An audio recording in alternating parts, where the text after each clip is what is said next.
What is going on, and welcome back to the Behind the Cage Door podcast. My name is Jake Littman, and I am your host as always. And today I'm bringing to you a special episode. It's a celebration of life, episode 18, Chai, with Israel's own Rafael the Cop Aronov. Now, if you recognize that name, it's because his brother Eli was on the show just a little bit ago before his Dana White Contender Series main event. And Eli Aronov was a great guy to talk to, so go and check out that episode. But if you know, unfortunately, that fight didn't go his way. But one thing I took away from that interview was, that guy is resilient and tough and strong as ever. And so he will be back. This is not the end of his story. And, his brother Rafael is cut from the exact same cloth. Now, Rafael, he just stepped into enemy territory, fighting a British undefeated prospect on short notice and knocked him out in the first round in impressive fashion. And his story is just beginning. And so it's time to hype on that bandwagon because he just shut one down. Now, I just want to say real quick, Eli, he's the Israeli tank. Rafael, he's the cop. And Eli is really an Israeli soldier. He's a commander in the army. And Rafael, he's a police officer. So I just want to say a quick word. This isn't a political channel, but just a quick word for Israel. These guys are on the front lines right now, defending their country, fighting for what they believe in. And, the Israeli people, they always find a way to win and survive and prosper. And these guys are the perfect example of why. They carry that Israeli pride and that Israeli passion. So a quick shout out to them, their family, their friends, everybody in Israel. I hope everybody's doing well and is safe, and this war can be over very shortly. Now, before we get into the episode, I do just want to give a quick shout out to my sponsor, Nitric Oxide Cold Water Plasma. They've got some awesome new flavors, some great products, and Good State Health Solutions, the company over them, has some amazing products like their Zeolite Detox. All they need is a hair sample, and they'll tell you all your nutrient deficiencies and make a product custom just for you. So go check out their new products, their new flavors. The link is going to be down in the description below. So go do me a favor, check it out, and use my code JAKE15 at checkout for 15% off. So thank you so much for tuning in. Thank you so much for watching. And a quick shout out to my boy Zay Flowers catching his first NFL touchdown. So leave some flowers in the comments. Leave some Israeli flags down in the comments. And thank you so much for watching. Enjoy the episode.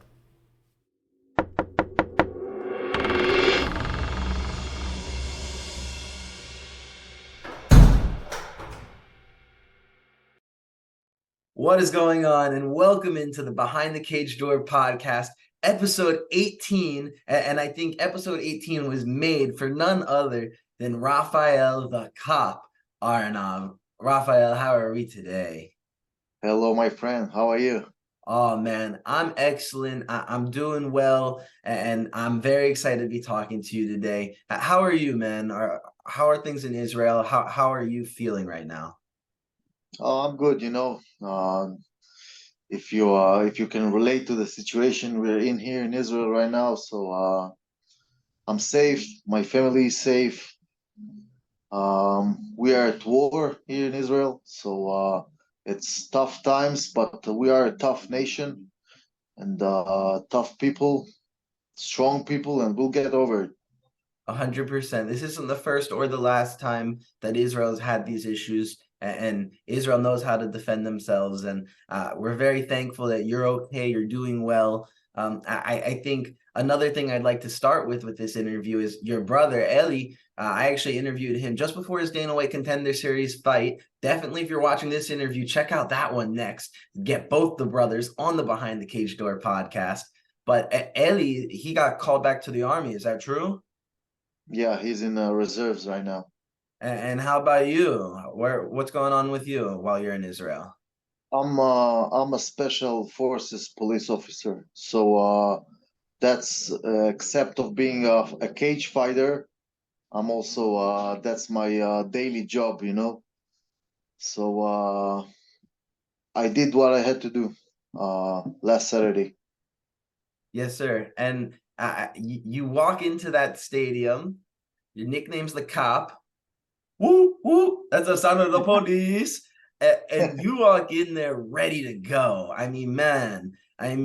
You come in on this fight short notice. You're going into Manchester, England, right into his backyard. You're the enemy, and you come in there with energy, man. I mean, how were you feeling going into that fight? And did the outcome was that as perfect as it could have gotten? I mean, was that what you were planning? Man, I was feeling the groove, you know.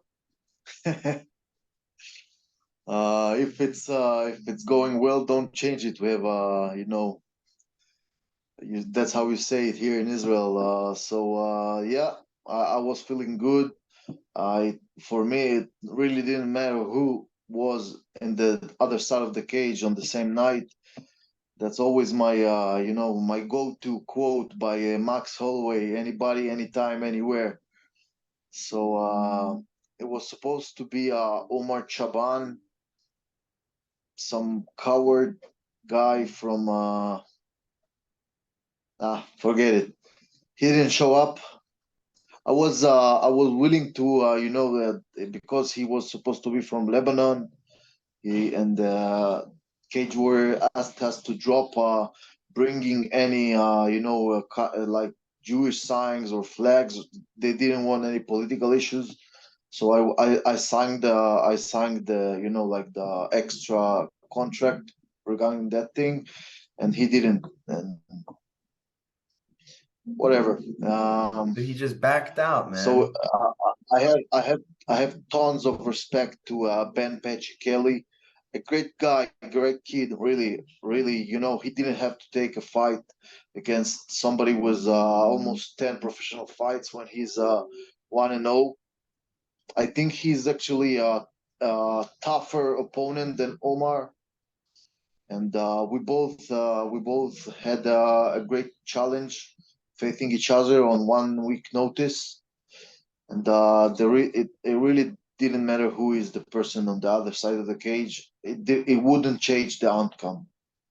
That's awesome because you know what, man? You've been finishing people left and right. You now have five professional wins, two knockouts, three different submissions. I mean, you're really going out there and with aggression, you're really attacking people. And uh, going back to Ben Patches Kelly, I mean, the guy was only 1-0 going into the fight, but he had an extensive amateur career.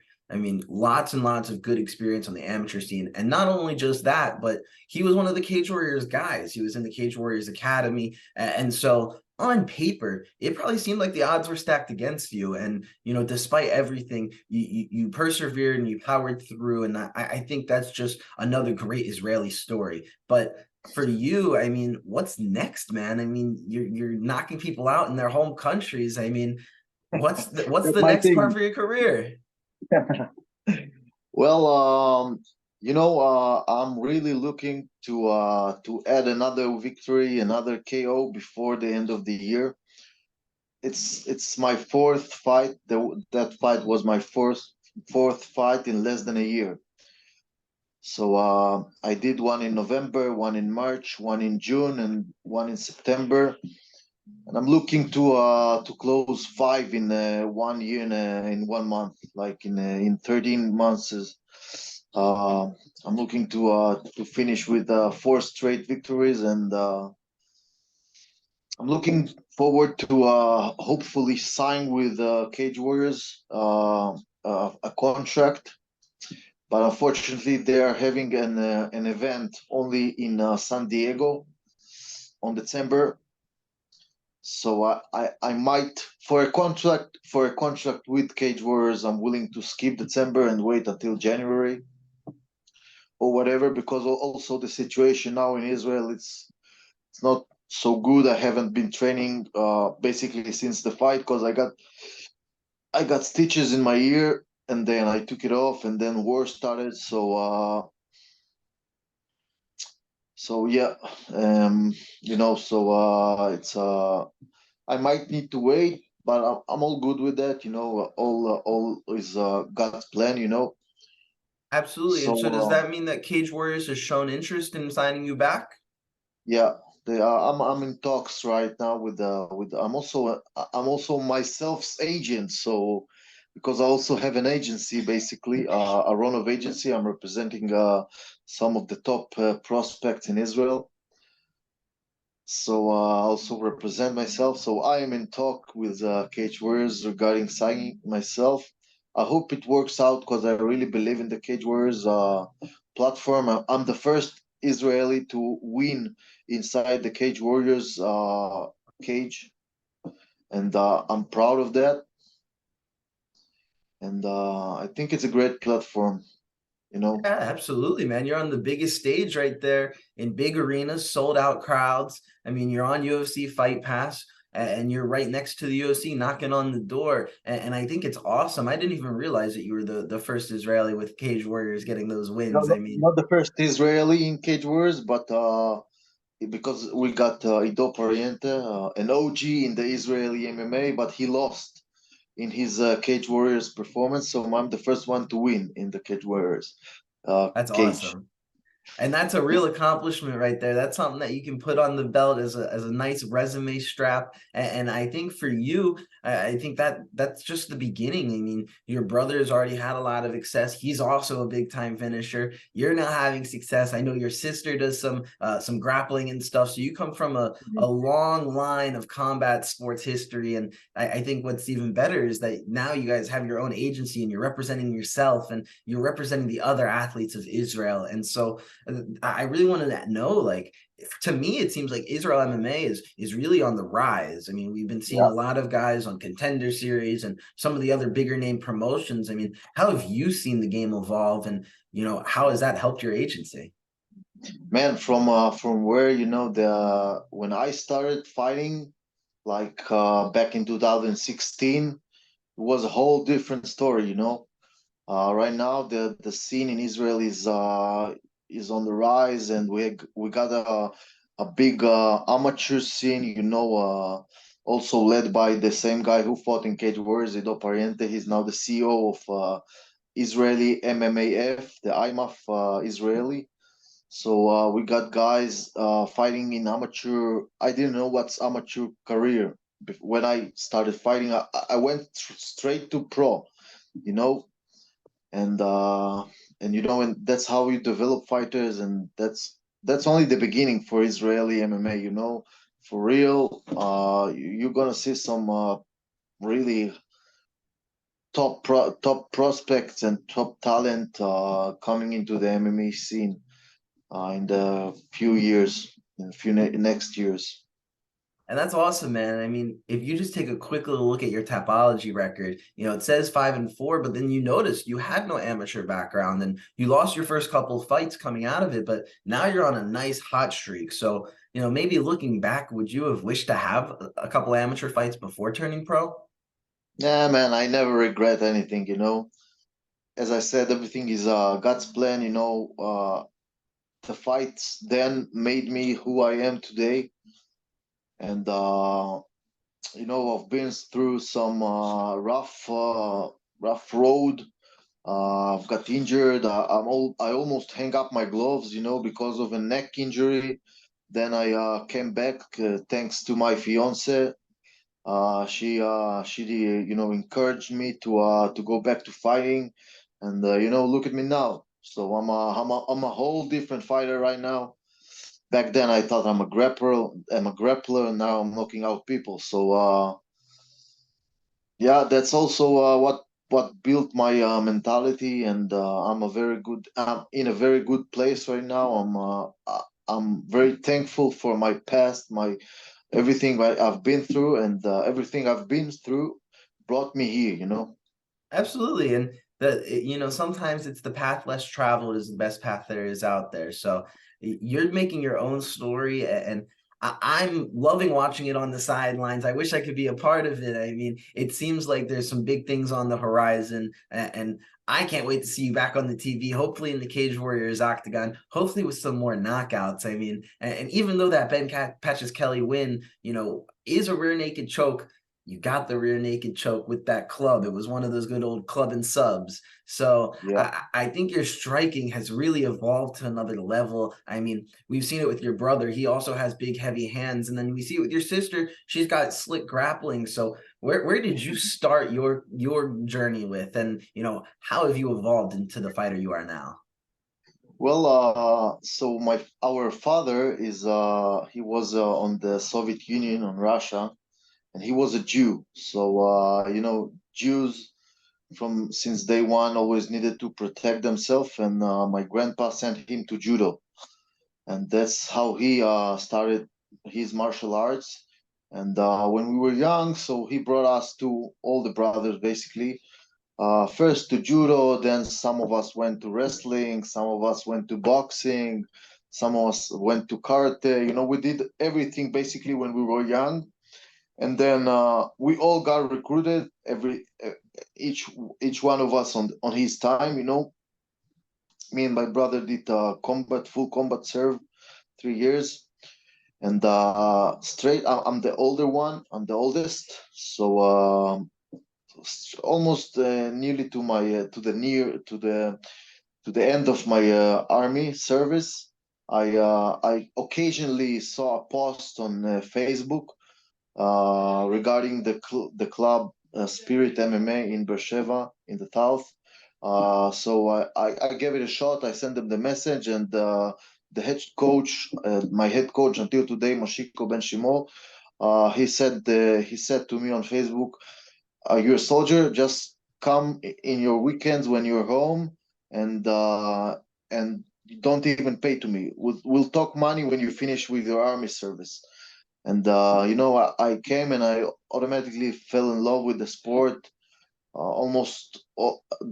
like almost directly when I finished my service. I already fought, so almost like half year into training, into martial arts training. Well, I mean, you might think it's a mistake or whatever, but I felt like I was ready to fight, that what I wanted to do, and that's how I began. And my brother, I took him to with me. He's basically, every Israeli soldier have a vocation near to the end of the service. So his vocation was coming with me to a training camp in Germany. That was his vocation, and and my sister too.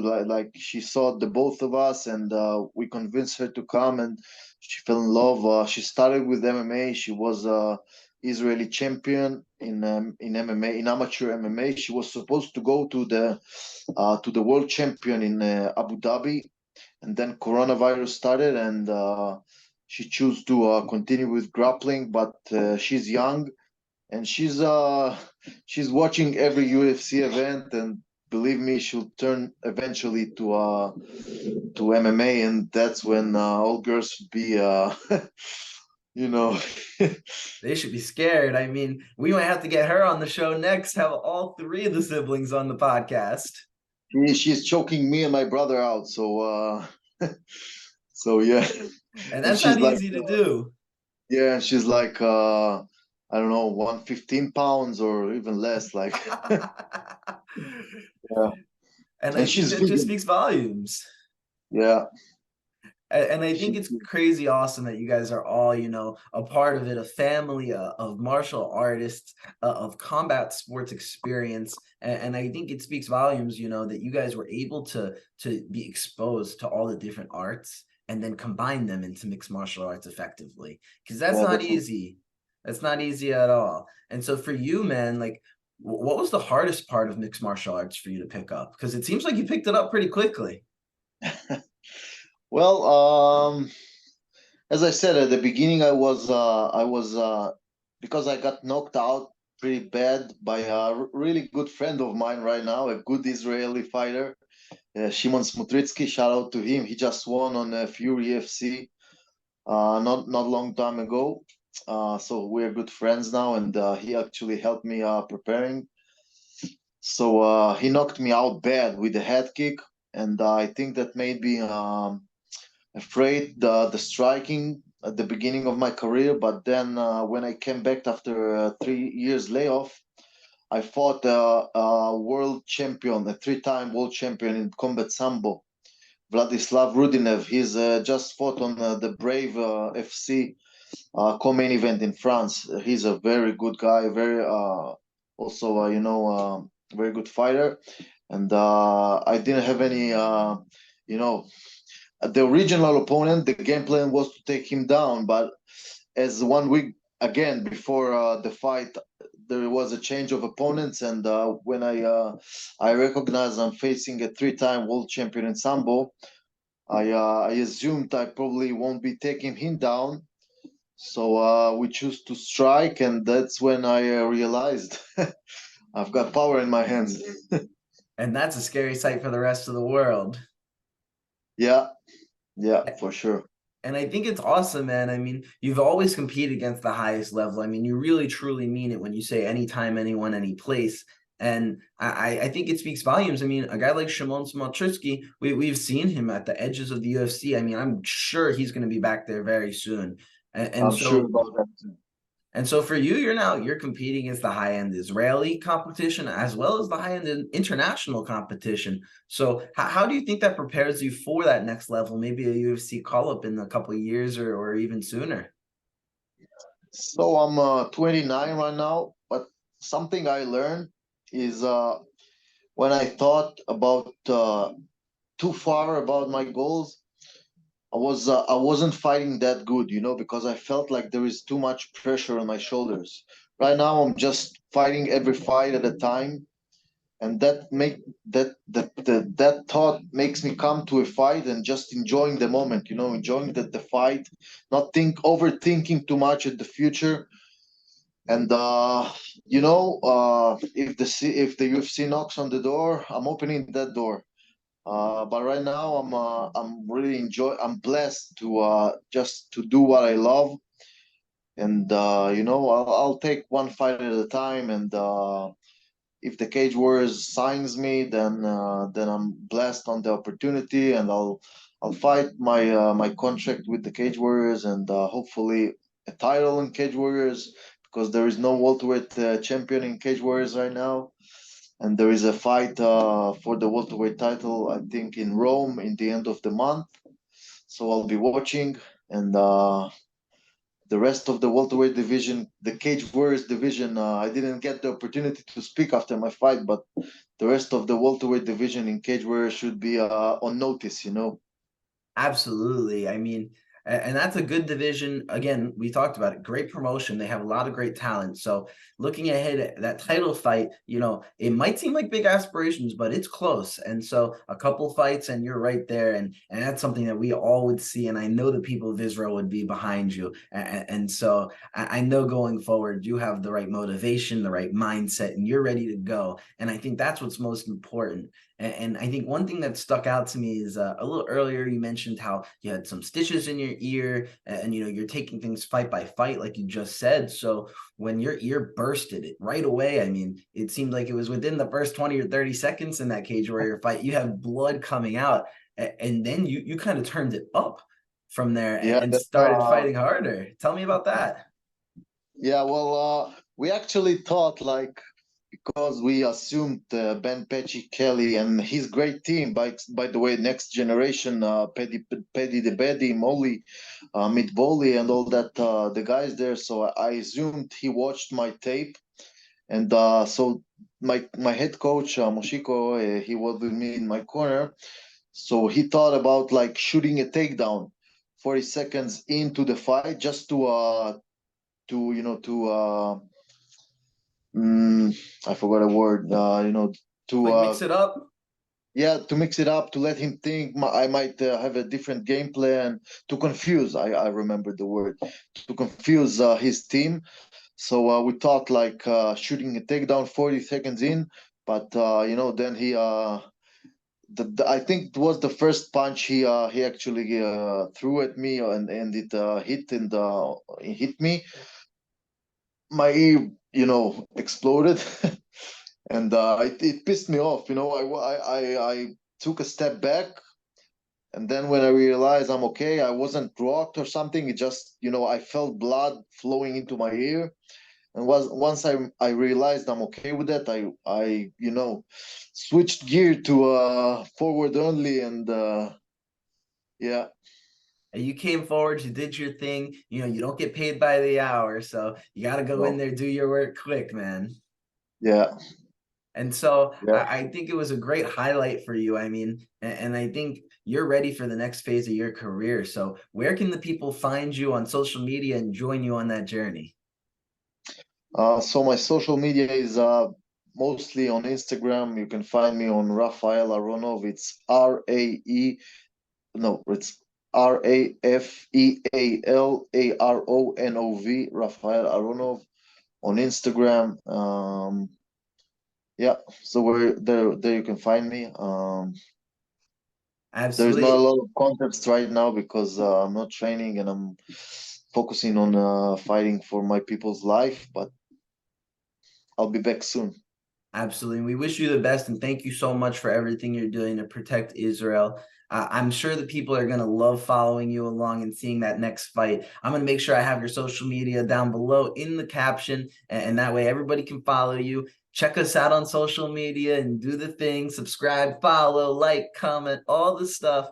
But Rafael, before we leave, do you have any closing words, any thank yous you want to shout out before we sign out over here?